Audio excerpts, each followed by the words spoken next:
And the missile that North Korea tested on Tuesday flew 2,800 miles into space for more than 50 minutes. Experts believe that missile has enough range to hit any target virtually inside the continental United States. And South Korea says they can't rule out the possibility that the North will complete its nuclear program within 1 year. Some horrifying facts, if true. Joining us in studio to discuss these latest developments is Dean Chang of the Heritage Foundation. Dean, thanks for being with us. Thank you for having me. So this sounds rather bone-chilling, the advances they've made with this test on Tuesday.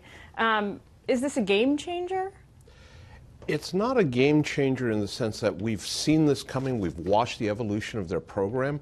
What it is yet another new stage. We have seen the North Koreans develop their ICBMs, their nuclear weapons. Now they're extending the range. They're living up to what they keep saying, which is we are going to hit anywhere we want to in the United States. So when you say the stages, it sounds like they've got the missile and they've got the nuclear warhead, but they have yet to put them together and deliver them to the United States. Is that right? That's right. So this test, it looks like, was of something around 150 kilograms. That would put it at the very low end of the size of a nuclear warhead. North Korea's probably not quite there yet.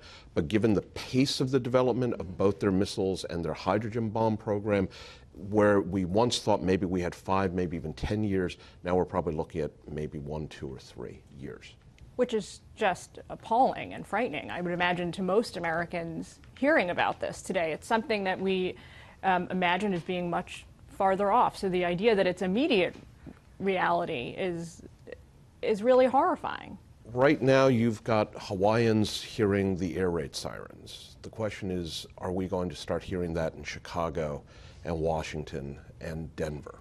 So what provoked this test on Tuesday? We know Pyongyang likes to be very strategic about when they launch these missile tests. It's usually either in response to something or, a major event in the U.S. like a holiday or a preview to something. Were they sending a specific message here with the timing? They were sending a couple of messages, possibly.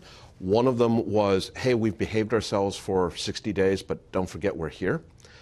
You're referencing the fact that they hadn't launched tests for a couple of months, right? That's right. There had kind of been radio silence. Exactly.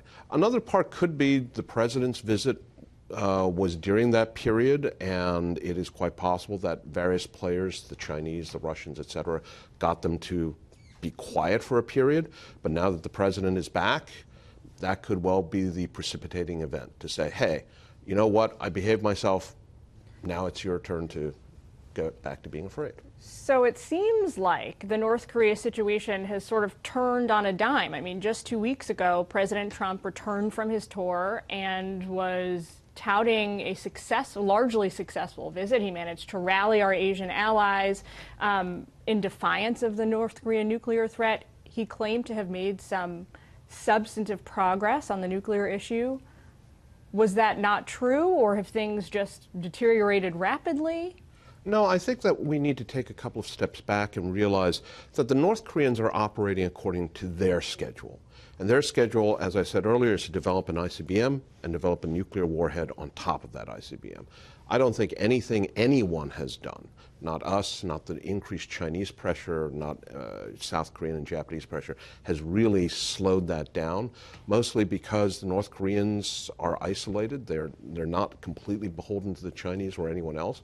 And this message may actually have been even aimed at Beijing to say, you are not the boss of me. I might be willing to be quiet for a little bit, but at the end of the day, I'm going to decide whether or not I'm going to test missiles. A great reminder that they are acting on their own timeline and in their own national security interests. Dean, thanks so much for being with us. Thank you again for having me.